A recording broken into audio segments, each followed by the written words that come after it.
What's up guys, Major Math with another video on fluid mechanics. If you have any questions, drop it in the comments, and if you're having trouble with other problems, I've attached my email in the description, so please feel free to reach out. Without further ado, let's get started. Okay, this problem is really good to just work on unit conversion. So it says to use the grid method to convert 2,200 feet per pound foot, or pound force, sorry, divided per slug times, and honestly I don't know what this is. This is a temperature. I've never heard of it. It's in the textbook. Don't worry about it, but we can convert it to the SI units, okay? So our goal, use grid method to convert to SI. The standard units. They're international units or something like that.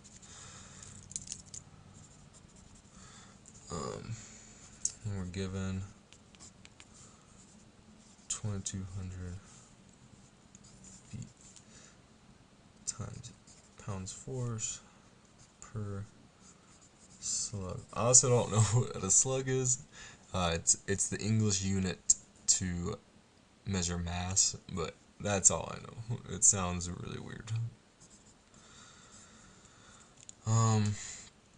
Okay, so now we gotta convert the SI units. So what are the SI units? The SI units will be, so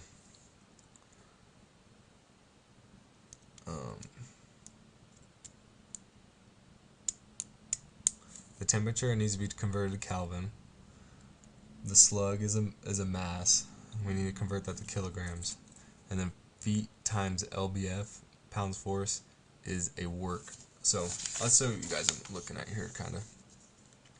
We're gonna be using this. So energy and work. You see right here that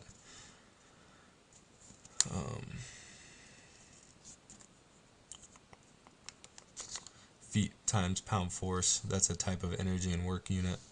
And that SI unit we want is joules. Okay, so we're gonna have to convert that to joules, and then we are gonna have to convert slugs. That's mass.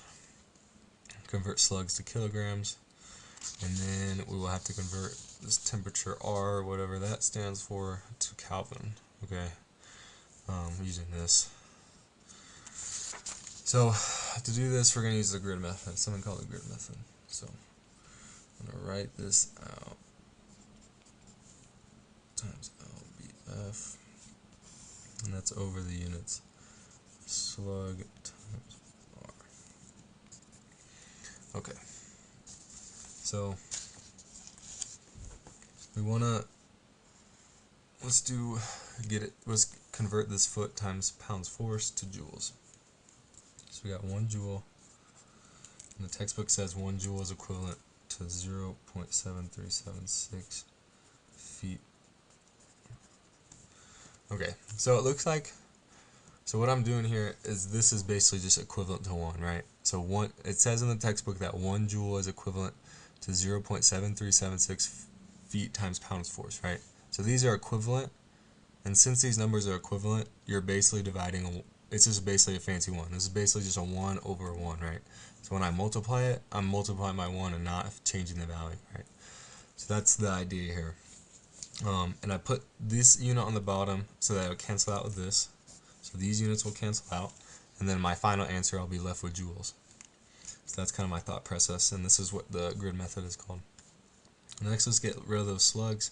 So it says that 1 slug, it says in the textbook that 1 over 14.59 slugs is equivalent to 1 kilogram. Okay,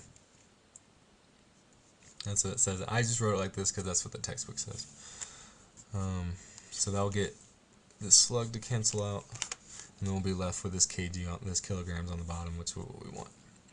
And then to get rid of this R, we said that in that sheet I showed you that 1.8 R is equivalent to 1 Kelvin. Now I'll get rid of this on top so the units cancel out. I'll be left with this on the bottom. If we multiply this out in the calculator, we'll get, if we multiply all these numbers like so, we'll get 368, and then we're left with the unit joule multiplied by kg, and that's on bottom, right? So I put that negative exponent, and then we'll be left with this Kelvin. So we'll put, and we'll have that negative exponent 2 there. So that's what that is converted. Thanks for watching, soldiers. Don't forget to leave a like and subscribe for more content like this. If you have any questions, leave it on the comments, and if you need help with any other problems, feel free to contact me with the email shown on the screen.